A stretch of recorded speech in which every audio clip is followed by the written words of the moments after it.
Ini maktabah Masjid Nabawi, terdiri di dalamnya dari 200. Syederalun di sebelah barat Masjid Nabawi, berdekatan dengan pintu nomor 10, terdapat satu pintu yang bertuliskan Maktabah Masjid Nabawi atau Perpustakaan Masjid Nabawi. Saya pun menyempatkan diri untuk berkunjung ke tempat tersebut. Dan juga bahasa Ibrani. Perpustakaan yang terletak di lantai 2 Masjid Nabawi ini terbuka untuk umum selama 24 jam, namun tutup ketika masuk waktu salat. Rasa kagum menyelimuti diri kami saat tiba di dalam perpustakaan.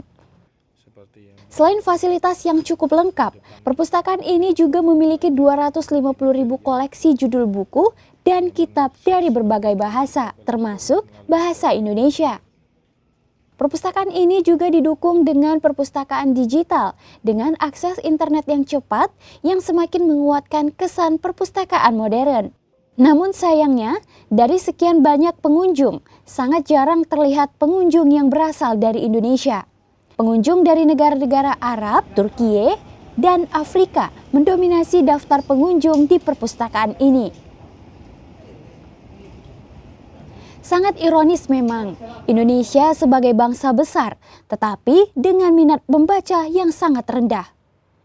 Jamaah Haji Indonesia lebih senang mengerumuni pusat-pusat perbelanjaan daripada di perpustakaan. Assalamualaikum ya Sidi. Assalamualaikum. وأنت موظف هنا؟ كم عدد الكتب اللي كله؟ فوق 3000 فوق 365 ألف أو أكثر من 105. أكثر ممكن 100 200 و1000 100. أكثر من 365 ما شاء الله ما شاء الله.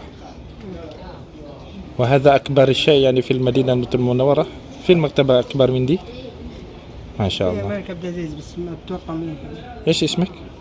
سلطان الرفاعي. وين هذا؟ في المدينة برضو؟ لا ما أتوقع إنه في مكة. في المكة المكرمة. إذا مكتبة مسجد المكة المكرمة مسجد الحرام أكبر من مسجد النبوي. أتوقع إنها يا أكبر يا كبرى. طيب طيب. وهل هنا مخطوطات بابا كمان. وما فيش في هذه المكتبة؟ طيب بابا. جزاك الله خير على هذه الإعلانات. Dari Madinah, Syederalun Mijas Iskandar melaporkan untuk Serambi On TV.